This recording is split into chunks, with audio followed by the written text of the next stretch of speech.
Hi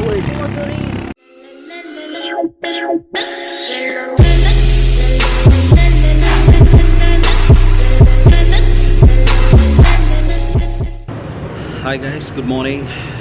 This is day 2 in Siem Reap and I'm here outside waiting for my pickup. Today we'll be going to a place called Kampong Phluk, which is a floating village, and I am really excited to go there because it's going to be my first time in a place like this. So you can see I'm wearing this sort of a hat, which will, because it's really sunny and you know, a normal baseball cap does not really help. So yeah, this is perfect for this kind of weather. That's the hotel I'm staying at. As you all know, that's the Ibis Styles, and really nice hotel. It's very centrally located. Right there is the, okay, let me show you. So there is the night market, you know, across the river. Also the pub street is literally walking 2 minutes from here.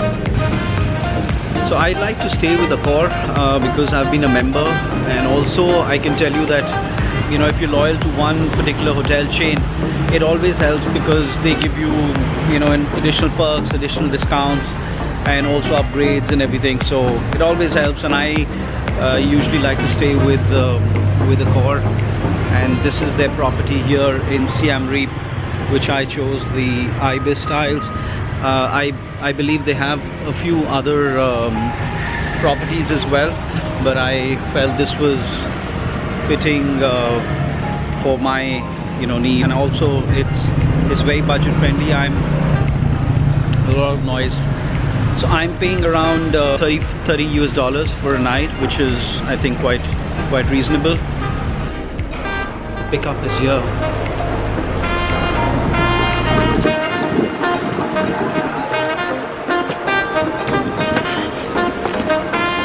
So this driver is picking up some more people who will join in for the tour, but he's like driving around the entire town.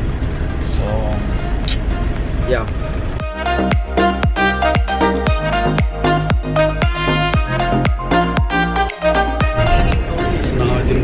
Quite a few people who have now joined in. Set now. So we finally left. I think there are about 12 to 15 people who are now in the van.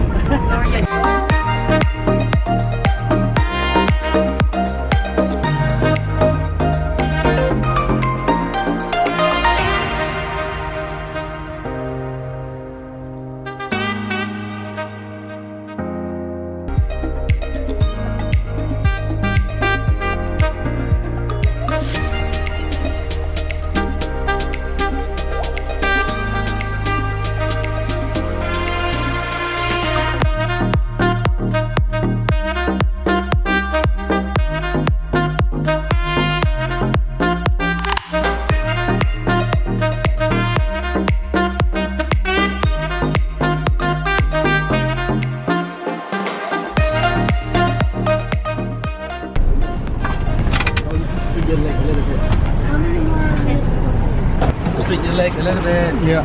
So these guys just stopped here, and this is Tonle Sap, floating village.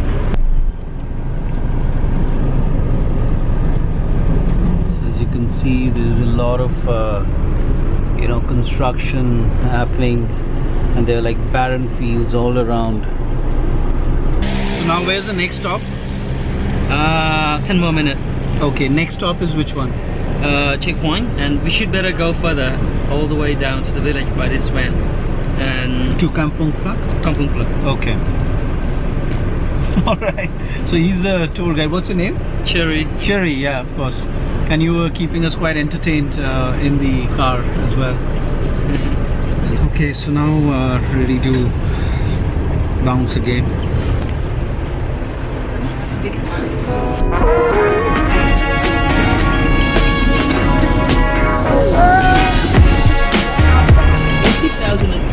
There were 40 tourist boats, so they 800 boats, and those boats owned by people from that protecting the village. We can't choose the one we like. I mean, rainy season will start in June. Okay. July the water start coming up. Okay. Usually in August. So all this is underwater then? Yeah, until November. All right. So then if one wants to go to this Kampong Phluk, how do we go? Oh, just boat. Only boat is accessible. Only boat. And swimming. All right. Gendarmerie. Because we were colonized by French for almost 100 years, we're still using a lot of French words. This is when it was flooded. Right. 1 second. Oh, sorry. And this is now. Oh, okay.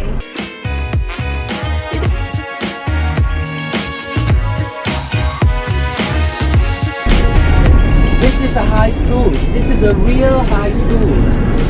Why I say this is a real high school? Because it's really high. Okay, welcome to Kampong Phluk. The name of this community is Kampong Phluk.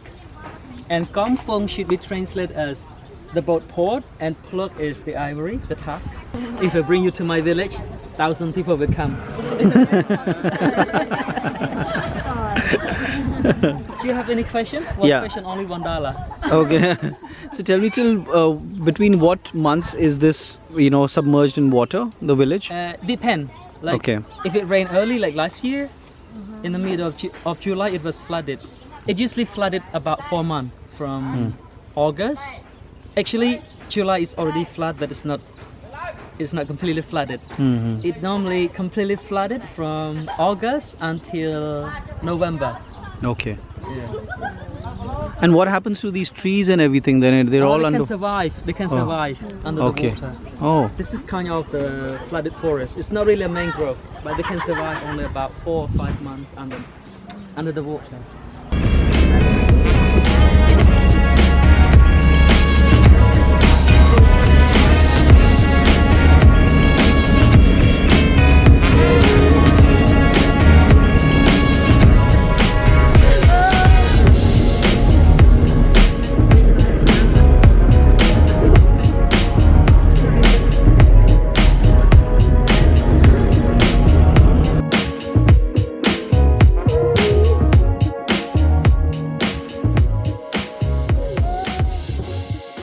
This one? It's a holy spirit house.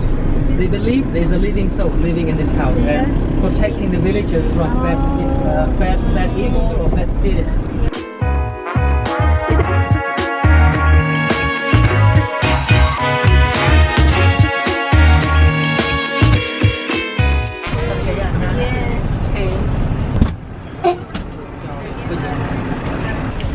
Okay, so now we've arrived at the dock where the boat will take us to the Kampong Phluk river cruise.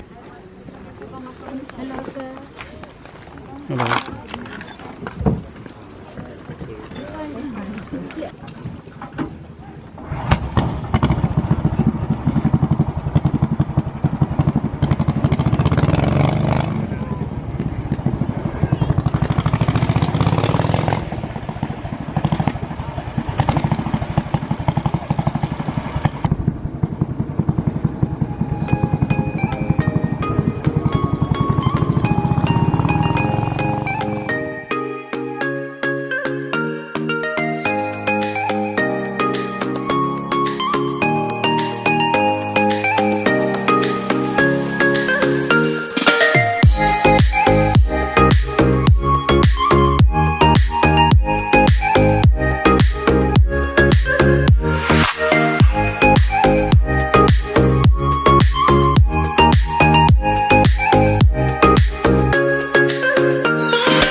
From June to October.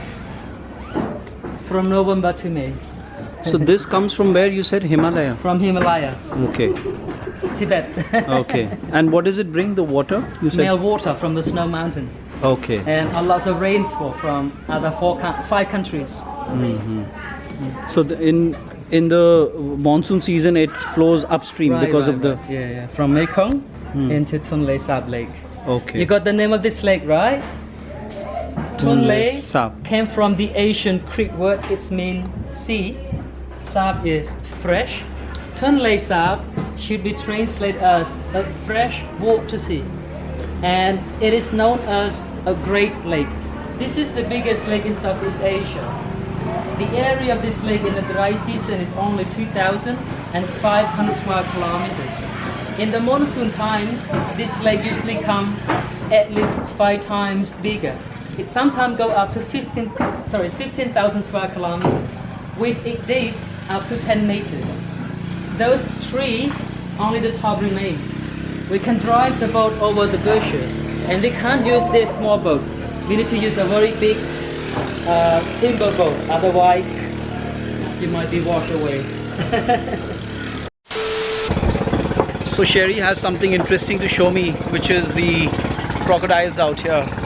So yeah, let's see what he has here. Oh God, those are quite big actually. The biggest one only about 3 meters long, and they are about 2 years and a half. They breed them. They raise them and breed the eggs. They breed them and raise them in a cage for about 6 years. When they're big enough, they kill them for skin and meat. Okay. So how do they like grow here? You know, is it enough space for them? Yeah, they don't need big space. And we feed them only once a week. Okay, yeah. What do you feed them? We normally feed them tough meat, Okay. unkneaded fish, or the pig skin, the cow skin. Tough meat, what we don't eat, we feed them. Okay. We don't feed them hamburger or pizza. Too expensive. So whatever the humans find it difficult to eat, then Right. Okay. The best tour guide I yet to have, to see anyone better than Sherry. Really, trust me, he's so good. I'll pay you later. Yeah, of course. Since the water level is not very high in the low season, so there's not much to do except for just sit at this floating restaurant and enjoy the sunset, and that's what we did. So we sat here for about 2 hours before heading back, and these are some of the views of the sunset, which was frankly spectacular and made the entire journey totally worthwhile.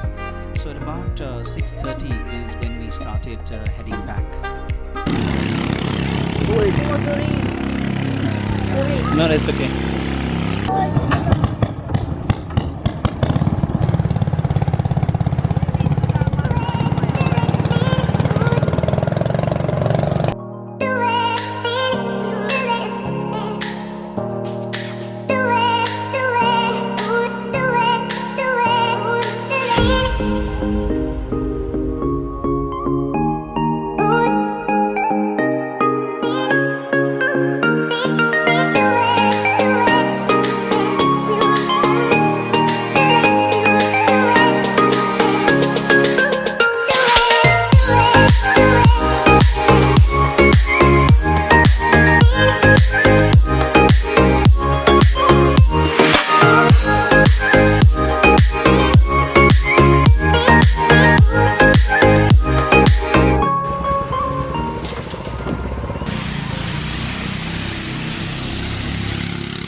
So by this time everyone was really tired and exhausted, considering how hot and humid it was. So I guess everyone just wanted to get back to their hotels and call it a day. And this is the point where we reached my hotel, and I was just wanting to jump out of the car. Just got back from the floating village. It's 7 p.m. and I left at 1, so yeah, almost 6 hours plus. So feeling really exhausted. I'm going to change, freshen up, and then let's go out.